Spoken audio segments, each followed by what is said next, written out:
Barbara Shamblin, the current chair of the art department. Professor Lacouture has been teaching ceramics at Salve since receiving his MFA from West Virginia University in 1980. Oops. During that time, he has exhibited his works both nationally and internationally. He's had articles featuring his work in numerous publications, including in 3 different volumes of the prestigious international publication Ceramics Monthly, as well as several books on ceramics. Professor Lacouture has work in the collections of the Fidelity Investment Corporation, the Museum of Art at Arizona State University, the Fuller Museum of Art, among others. And he served on the board of directors of the National Council on Education for Ceramic Arts, or NCECA, for almost a decade. He was its president for 2 years and currently is honored as a lifelong fellow of the organization. Committed to cross-cultural education, Jay has traveled several times to Japan and China, exhibiting his work and visiting ceramics educators in those countries. Most recently, he returned from a sabbatical spent as a visiting artist and educator in Jingdezhen, China, at the Jingdezhen Ceramic Institute, an art and design university of 15,000 students. I look forward to this presentation of his time spent with such an exciting cultural mecca, as I'm sure you do as well. So with no further ado, I give you Professor Jay Lacouture.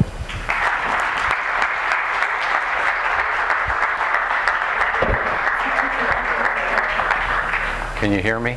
Is this thing working? I got this little, cool. Thank you, Barbara.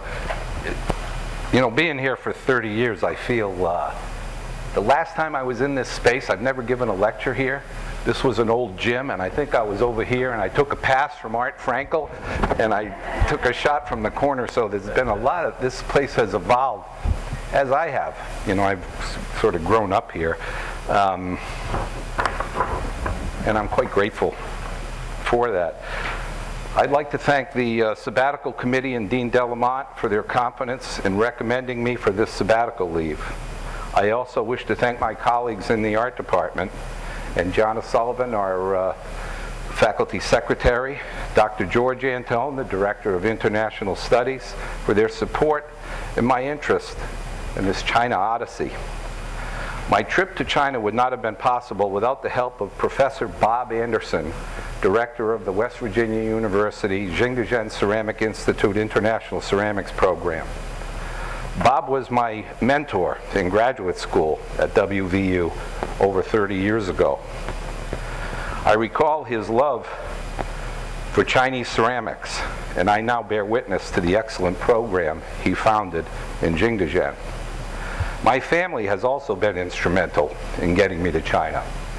My daughter Elizabeth, a Fulbright scholar in China, and now a professor of Chinese history at Colby College, hosted me in China for 3 weeks in the summer of 2007 and whetted my appetite for this extraordinary culture. And finally, I thank my dear wife, Patricia, for keeping the home front together while I was away in China before she joined me in Shanghai. I always say I Shanghaied my wife in Shanghai at the end of my journey for the trip of a lifetime. This was my 3rd sabbatical in my 30-year tenure at Salve. In 1980, I was a visiting artist at the famous Archie Bray Foundation in Helena, Montana. At the Bray, the Montana landscape inspired me to find new teapot forms, and the wood kill brought me new interest in atmospheric firing surfaces.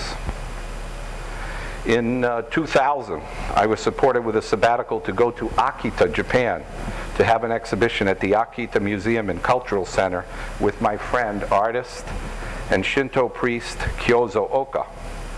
My experiences in the northern prefecture of Akita have continued to influence my teaching and artistic production. Last fall, I spent over 6 weeks in the land of porcelain, trying to absorb thousands of years of cultural history in a country that is moving at warp speed as it seeks to gain a position of economic might in the world. I review my own sabbatical history to to underscore the significance of faculty development at Salve Regina University as we seek to become a university of distinction. To my colleagues, I challenge you to seek professional opportunities for scholarship and enrichment, and to our administration, I challenge you to support additional sabbatical leaves for faculty. I truly believe that the focused opportunity for research and scholarship that the sabbatical allows is the lifeblood of any academic community where intellectual and creative inquiry is a priority. I'm grateful for the opportunity that I have had during my tenure at Salve as I strive to be a better teacher and search to clarify my vision as an artist. Can I do something to dim these lights a little bit? Is this a little too bright in the front? Can you see these things okay?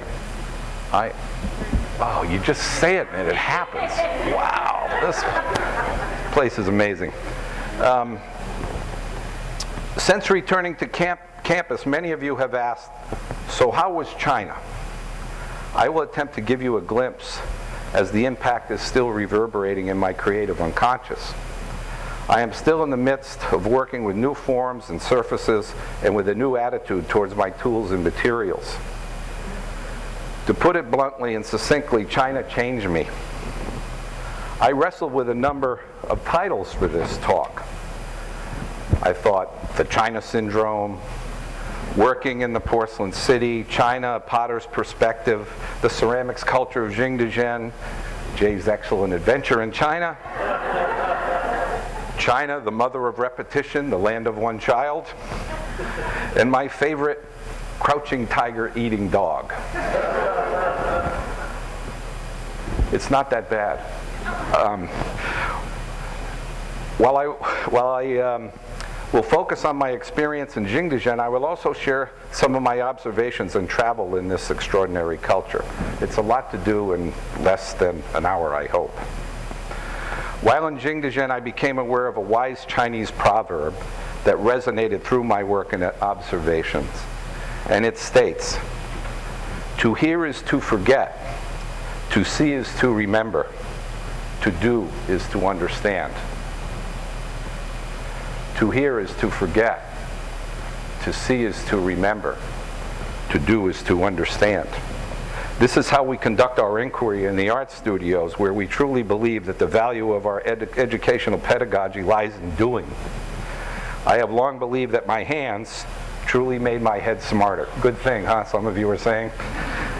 I was led to pottery through my hands before I became a student of its history, its geology, chemistry, critical inquiry, and mystery, all in search of the beautiful form caressed by the illuminating surface. I was invited to be an artist in residence at the West Virginia University Jingdezhen Ceramics Institute International Ceramics Program. This program was started 16 years ago by Bob Anderson at WVU. As I said, I received my MFA in ceramics at WVU in 1980, not 18, 30 years ago. 30 years ago, Bob talked about his love for Chinese ceramics.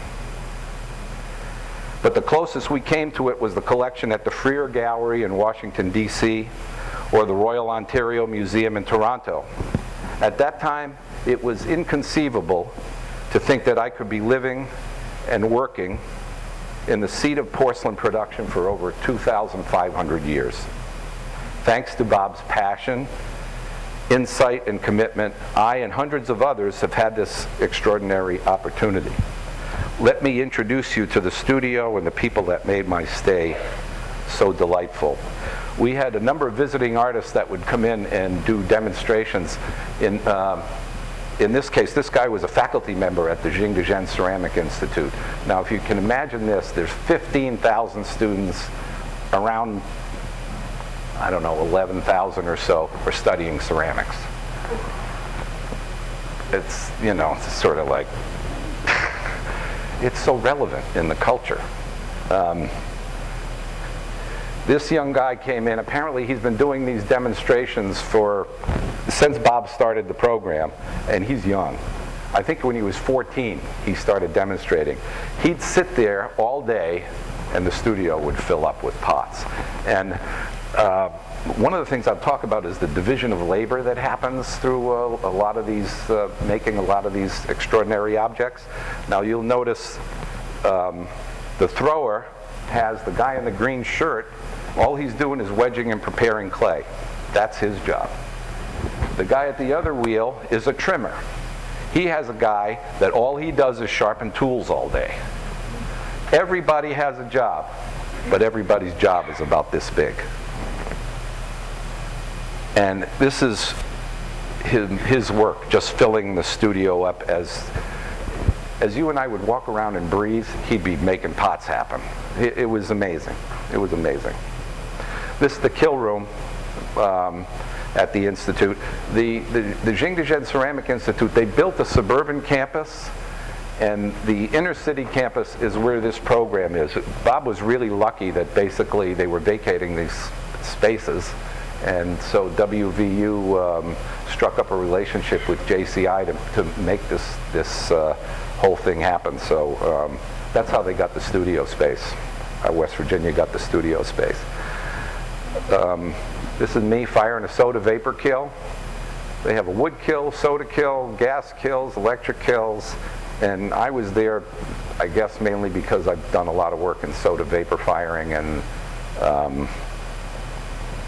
so I was there working with students. And this is the inside of one of the kilns. And you know, some of you, I know there's some potters here.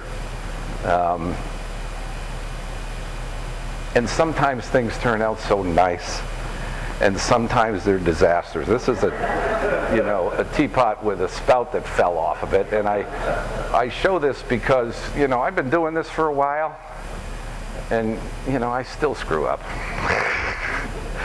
And the clay is very finicky clay. It's very different from our porcelain clay. It's people that go there, they understand why they can make these tall things, because making wide things is hard. The gravity in the taller piece enables you to do things that doesn't allow you to make these wide forms. And they dry attach everything. We never do that. We never do that. Some of the habits are absolutely contrary to all of our training in this country. So, this is me and Li Chao.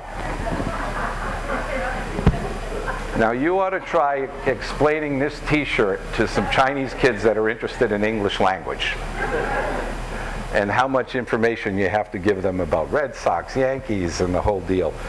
But Li Chao is the resident director of the program, and he's actually sort of a success story of the program. The beauty of the program, this program that I see, is not only do American students go to Jingdezhen, and artist residents like myself go to Jingdezhen and learn, but some Chinese kids come back and go to WVU, and they can get a master's degree. They get an MA, not an MFA, and they can come back to China and get a better job. So it's a two-way street. It's not just like we're going there to gape stuff, but the Chinese kids. And Li Chao was the first one of such kids. And he's also on the faculty of the Jingdezhen Ceramic Institute. And we're working next year about this time. We'll be hopefully having a symposium here on Chinese-American exchange. And Li Chao is going to come and be here for a week or 10 days. And Bob Anderson, who's the director of the program, is going to be here for a presentation, and a guy named Marvin Sweet, who wrote a book on Yixing teapots, will be here, and we're going to do a one-day symposium. So that's next year, about a year from now. So this thing keeps reverberating. Li Chao was in the Chinese Army and came out and went to school at the Jingdezhen Ceramic Institute, and that's where he got his bachelor's. This is some of Li Chao's work, sort of lined up outside his studio. He's a real character. These are his pieces coming out of the, well, going into the kiln or before going into the kiln, and then coming out of the kiln. And these dogs are, you know, about this big. He's pretty hot. People are making money in China. Artists are selling work. And I could see this in my own observations, but Li Chao, who's also a potter, says, make sculpture, you can get more money. People are more interested in, you know. Chiming is another, it was the kill firing assistant. And he was also a graduate of the Jingdezhen Ceramic Institute, and I suspect he's going to try to come to West Virginia and be part of the program here. This was my dormitory room. 5th floor walk up. I'll tell you, I worked so hard, I wished I was on the 2nd or 3rd floor most days, you know, just, and there's my bathroom, and yes, a squatty potty with a shower right over it. So, these are two of the students. There were 12 students in the program. 1 from Canada, 2 from China, and the rest from the U.S. Aaron on my left, or your left too, I guess, is an Iraqi war veteran. He's a graduate student at WVU. He was in the room next to me. I became quite fond of Aaron. We would stay up. In international study, education's a 24/7 thing. You know, we'd be up till 1, 2, 3 o'clock in the morning talking about pots, kill firing. See, I just love this kid. He was fabulous. And then Jufang, she came from southern China, very poor town. And if it wasn't for this program, part of the funding of this program comes from the Luce Foundation. They got like some pretty serious money to support scholarship. Every single kid in the program at least has some scholarship assistant. Not just the West Virginia kids, but kids that came from schools in Canada and across the United States. This is the studio dog, Sager. Kids would take him home at night, give him a bath. Apparently when the program doesn't run in the winter term, and that's when he fills up with fleas. And we had our own cook. This is our cook who would cook, you know, fresh food every day. 3 meals a day except Sunday. She had the day off on Sunday, her and another woman. And this is her husband. He's the gatekeeper. So there's a security thing, you know, and the gatekeeper, you see he's got that cooler set in there. Well, right across where the gatekeeper's facing is a basketball court that's busy 24/7. They are absolutely crazy about basketball, and he was selling water to the kids, and you know, he sort of figured out this capitalist thing. Pretty cool. But they're no English, but just delightful people. This is the athletic field of the Institute, and so there are kids studying English and other disciplines other than ceramics. And while we were there, they had sports day where they got in formation, and they had all these athletic competitions and all of that stuff. It was pretty cool to observe. Jingdezhen, the city. It's a small city by Chinese standards, 1.5 million people. Located in the northeast. I think I got a map here. Oh yeah, that's another thing. While we were there, Obama was in town, or in China. I tell people he came to see me, but nobody believes it. But the Chinese were very impressed with our president. And he met with students in a kind of town hall format, like he does here. And the students had questions. I'm sure that the questions were all, you know, went through proper channels and whatnot, but it seemed much more extemporaneous and relaxed. And one of the things that he said to the students, he wants more Chinese students to come here and more American students to go to China. And I think that'd be a great idea. China is just a fascinating place. So this is the newspaper. My title for this one was, "Wanna buy a bagga, wanna buy a watcha?" Anyway, this is a map of China. And Jingdezhen is, I can't really, kind of down here. Okay, and that's the Jiangxi Prefecture, and then Jingdezhen is in the north. So that's where it's located.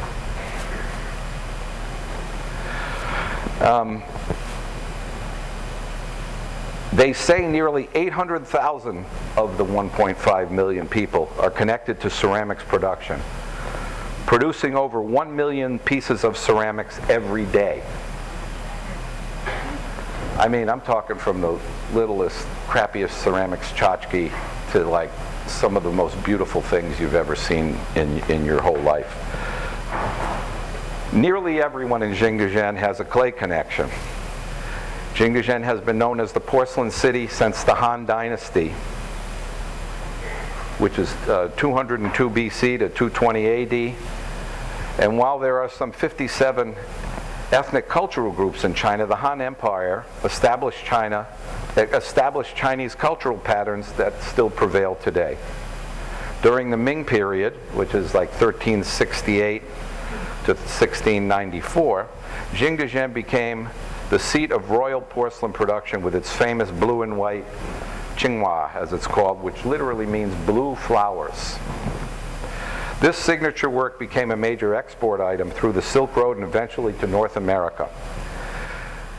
Salem, Massachusetts became an import center, and the Peabody Essex Museum in Salem has an incredible collection of this work if anybody's from up in that area or has the opportunity to get up there. The reason for Jingdezhen porcelain preeminence is simple. They have the beautiful clay in great abundance. The Jingdezhen porcelain is said to be thin as paper, white as jade, bright as a mirror, and a sound like a bell.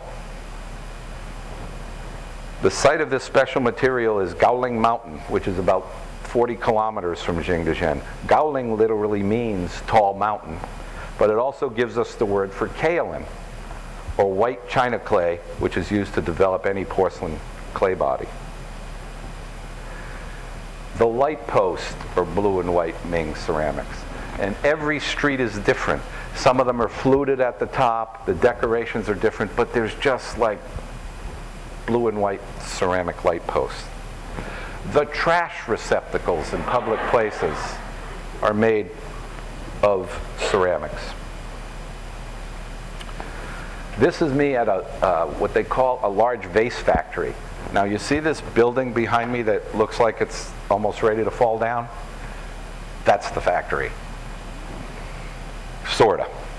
There was, the photo on the left, there was an old factory there just a year ago because my friend Aaron had been there and seen this factory in production, and somehow they moved the factory out closer to the airport or something, and so all these people were displaced, but they weren't moving. So all around where this big factory was, we can imagine with that big stack, and there must have been some humongous kill there, are these little cottage industries where these people make these extraordinary things. They, you know, these are carved vases, blue and white decorated vases. This guy, he's working on a bottom section. The piece that's running off the screen, that's the neck to one of these humongous pieces. And they're made, dried out, and then attached. All of our training for, you know, those of you that are in ceramics know this, we keep it damp all the time so that the clay will dry and have a sympathetic relationship. Not Jingdezhen clay. Completely dry, and they do this dry attaching thing. And this young woman who's doing decorating, she's got like a picture that she's then creating this whole scheme around this vase, quite skillfully. These guys are having a good time, and they're very young, and they have very specific skills and incredibly skillful painters. And then there are other places where these are not molded. These are all thrown by hand. And the standardization is like mind-blowing. There's a thrower and a trimmer.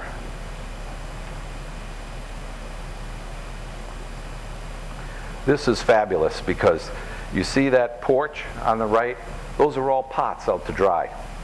And you see along the roof line here, they look like architectural elements. These are people in walk-up apartments that are throwing pots, sticking them out in the sun to dry so that they can trim them, and then drag them to the kiln somewhere, which could be a half a mile away. Green pots. It's insane. Everybody's making ceramics. And this guy's bringing them to market. And there's stuff in this truck filled with these, they stuff a truck tighter than we pack a kill. There's not like a square inch to put anything in there other than these beautiful pots. This is the Glaze Lady. If you want glaze, you don't mix it up like we do here. You go see the Glaze Lady, and she takes you to the wall, and these are just two small sections of a wall in a big place. And you say you want like celadon green, well, there's about 50 of them. And then after you pick out your vase, you go over and you see the glaze guys, and they go back. It's very primitive. There's 5-gallon buckets that are filled with glaze. The guy takes out a recycled water bottle, and depending on how much you pay and how much glaze you want, you either get a little water bottle, a big water bottle. The technology is very simple, and it's very much people motivated, or the engine is the human people that participate in it. Division of labor. These ladies are making decals. That's on the right-hand side, that's a big tub of cobalt. Cobalt's a very expensive colorant. And actually I found out recently that China got cobalt from the Persians. And that's where they get these beautiful blue and white decorations, is from the cobalt oxide. So these women are silk screening. It's health-wise, it's the worst environment you can imagine. It's up on the 4th floor. The ventilation is horrible. It just smells of some kind of medium or that they use to transfer these decal things. You can only stay there for 5 minutes and you're going to get a headache. They're there every day. I don't know how they're able to. And they're silk screening these decals that are then used. You can transfer these onto ceramics. And that's pretty much what I've been doing. This is a Pottery Market area where there are just, I don't know, a few hundred shops that have stuff outside, inside, selling, you name it, ceramics. Red is big, in case you can't tell. And this is an antique market. Every Monday there was an antique market where things would come out of the holes and bushes, and people would try to sell them. This is some people selling stuff on the ground.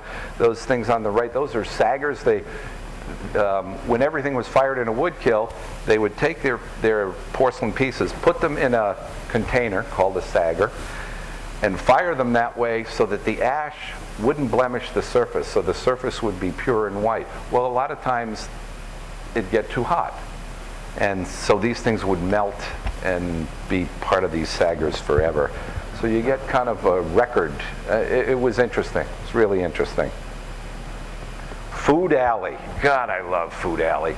It's this like little dirty street that if you're, you know, a lot of people might not want to eat there, but boy, I love that place. This woman's there. These people are there 7 days a week. They're all little family things, and this woman was making these bread things. They're absolutely fabulous, right on the street. And this is what the street looks like. Vendors out there every day till 11 o'clock at night. That's a kitchen on the left, and that's the row. The guy, our favorite guy, was the noodle man. He would stand there pulling noodles like this all day long. He had 2 little kids that were taking English, and I would go in there with the students, and we would help the kids with their English.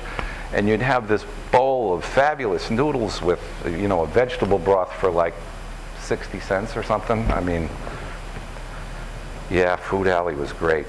I visited the Catholic Church. Well, there's one Catholic church in Jingdezhen, and ironically it was called the Church of the Sacred Heart, which was my parish when I was a kid. And this is the priest, who apparently is a 3rd-generation priest. I don't know, that means he got married or somebody did, so. I'm not sure how that gets reconciled, and I had enough problems just asking where the bathroom was that I wasn't even going to go there, but it was interesting. And myself and one of the other visiting artists who we overlapped a little bit, Melissa Mancini and I, on All Souls Day, the day after we had a big Halloween party for the students, we decided we were going to go find the Catholic Church. It was interesting, and they thought it was kind of like a miracle that we were coming there, and they asked us if we would pray for their new church that they were trying to build. But it was cool. They were very welcoming. Walmart. Walmart has been in Jingdezhen only about a year, not that long. Beijing and Shanghai are real. You know, there's Walmart and there's McDonald's. There's no McDonald's in Jingdezhen. There is a KFC. But this is Walmart. And you'll see there's like this tramway running around it. It's like Walmart is part circus and part Walmart. And you can buy frogs and you can buy wedding dresses. Go figure, right? Things that I got interested in were things that I observed that I call systems of arrangement. And these are where some of my thoughts on this travel thing begin. The preeminent Chinese scholar, a man named Lothar Lederos from the University of Heidelberg, wrote a text entitled 10,000 Things, Module and Mass Production in Chinese Art. In the book, Lederos discusses the significance of modular production and how it shaped the fabric of Chinese society. He uses Chinese writing, bronze casting, Xi'an's Terracotta Army, Jingdezhen porcelain, and Chinese architecture as his vehicles for study. In each art form, he analyzes a formal system of arrangement that is essentially ingrained in the cultural psychology of China. After reading this book, I was attuned to the systems he addressed and subsequently observed these systems in the environment. Following are a few of my observations. In my opinion, systems of arrangement require a few things: division of labor, an understood scheme, and a mutual commitment to work. And these are some of the things I observed. These are shards, broken pots, that make up this absolutely beautiful wall.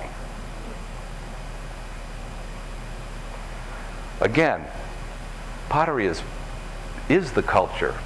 You don't have to understand. You walk around Jingdezhen with clay on your pants and they know you're one of them, kind of. You know what I mean? It is so relevant. And then, of course, you come back here and you hide in the hole of your own studio and wonder, what the hell am I doing?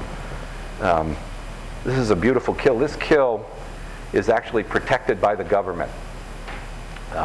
Been a kiln for 600 years, and it still functions. They still fire large planters, some of which you can see the shed behind is in part made up of these large planters. Penny candies, or whatever you would call them, just the way that they were displayed and the color, it was just so beautiful in this little kind of roadside place. The wood shed at the Pottery Workshop in Jingdezhen, just so particularly arranged and managed. I want to take this home and have it be my studio. Man, what a beautiful building. Ooh, went too fast. Patricia and I traveled to Xi'an to see the Terracotta Warriors, and you want to talk about systems of arrangement and shared labor and something that'll blow your mind. It's the most impressive thing I've ever seen in my whole life. The Terracotta Army is located in Xi'an, one of China's ancient capitals, from about 1000 BC to 1000 AD. It's tucked in the interior, shrouded by mountains, or as they say, protected by the dragon. The city is a traditionally walled city with a central bell tower in the Muslim quarter. With a Muslim quarter. This is the central bell tower. It's actually taken from our hotel room. We had a killer hotel room looking out at this square, and there's this walled city, and behind it is a Muslim quarter and another tower. It's a beautiful, beautiful town. The city has 3,100-year history and is home to the Terracotta Army of the Emperor Shi Huang, the first emperor of China. It was started in 246 BC and involves some 700,000 workers. You know, the numbers, I'm not making this stuff up, you know. It's like, this is there are 3 sort of airplane hangar kind of spaces where they have 3 active digs. This is what they look like, what one of them looks like from the outside. And these are some of the figures. There's some in Washington, D.C. right now, I think, at the National Geographic Museum. And I remember seeing them in the 70s at the Museum of Fine Arts in Boston when they opened up. It was the first show that they opened the I.M. Pei wing, which of course is like old hat now, but it was brand new. And they had a show called The Great Bronze Age of China, where they had some Chinese bronzes and these figures. And I've just been interested ever since, and it was amazing to be there walking around looking at these things. This is one of the pits. They say there are some 7,000 of these, and the tomb of the emperor is sort of behind this area in a big hill. They have not excavated it. They're afraid that when they do, everything will be destroyed. The stories have it that there is a river of quicksilver mercury upon which his sarcophagus is floating around a scale map of China. I don't doubt it's true. You know, it's like, wow.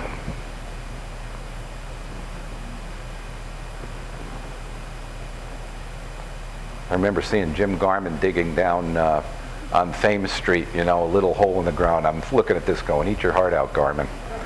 You know, this is, I mean, it's the most incredible thing I've ever seen in my life. It really was just awe-inspiring. And, you know, you can be inspired, the Grand Canyon is inspiring, but this is human-made. You know, this is something that 700,000 pairs of hands made, right? And all of the figures have the hairstyles, the facial features, they were all customized. It's a combination of mold making and altering. So somebody made the feet, somebody made the legs, somebody made the middle part of up to the waist, somebody made from the waist to the chest, somebody else articulated the hands individually, somebody else did the face and the hairstyles. So it's a total collaborative effort. Granted, if they didn't want to cooperate with this, they would probably been killed. But that's a whole other story. The fact is they did it. The Great Wall, another just incredible experience. The Great Wall is some 5,500 miles long. It was maintained from the 5th century BC to the 16th century AD. It was built to protect the northern border of the Chinese Empire. It basically articulates the southern border of Inner Mongolia. It is supposedly the only man-made structure that can be seen from orbiting the Earth. It was originally built from rammed earth and stone, and later brick was used. Our view was from the Mutianyu vantage point, which is about 40 kilometers from Beijing. About 1.3 miles in this area are in good repair, and you can walk it. But the other thing they don't accommodate for is handicapped accessibility. Forget it. You know what I mean? I mean, it's pretty rugged sledding there, even though there are steps. This is me and my honey there. And it was cold. The coldest winter, and it wasn't even winter, that they've had in 55 years. It was really cold. It's just unbelievable. This thing winds through the mountains, and there are these guard towers periodically, and you know, real steep treading on these steps. And this is what you look at. It's, you know, a Chinese landscape painting that kind of goes on forever.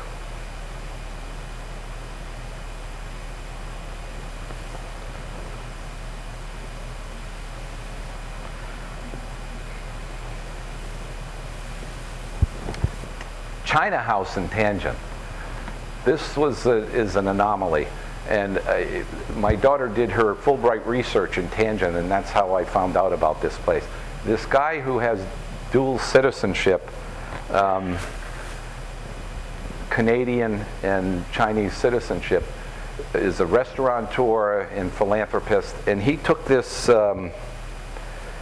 French concession era building, built like 1900, 1949 someplace, and basically collaged it a la Gaudi, with, they say, 400 million shards.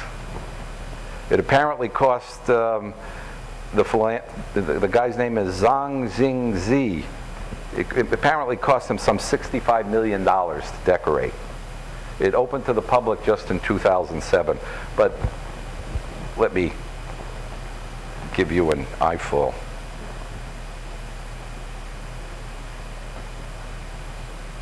It's a pretty fascinating place.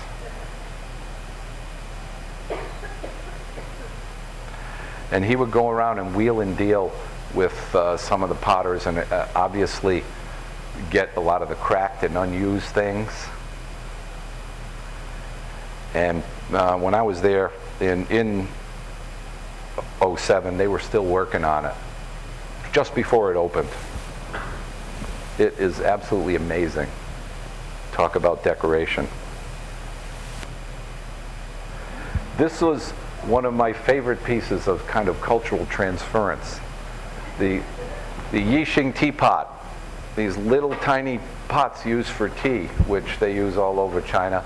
The Chinese have appropriated the NBA logo, I'm sure unbeknownst to the NBA, and made these little teapots. You know, it expresses their craziness for basketball and their craziness for tea. Tea is, people are drinking tea 24/7. I just had to bring this one home. So this is my own work. That's a result of this odyssey and some things I thought about and wrote in my journal. One of the things I wrote, I collaborate with 10,000 years of cultural history. That's why I need to know it. When you go there, you're in such awe of the history. You say, man, I got to know more about this. I got to know more about, I mean, I figure I know something about ceramics. You know, you go there and you go, God, I don't know anything. There's so much to learn because the culture is so deep. This is a detail of how I'm using these decals on this little sort of bronze kettle kind of thing. One of my other musings was, I'm not limited by function, but I am liberated by acknowledging it.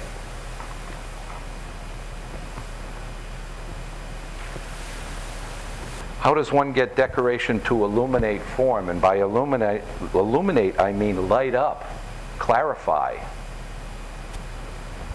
I'm worried that people will think I'm a cake decorator if I get too fancy with this clip art stuff, but not worried enough to stop. That's the platter that's under that teapot. Some of these things haven't found their way back to me yet, and some of them won't. They're being placed in a collection in China. But that's okay, because the real experience I took back is here. You know, it's not in the objects. Not in the objects. This is another one that I made since coming home. I called this one the ice kettle. Just looks like made out of ice. This is a platter with some carp. And again, I'm using those poor ladies that were poisoning themselves, making those decals. Okay.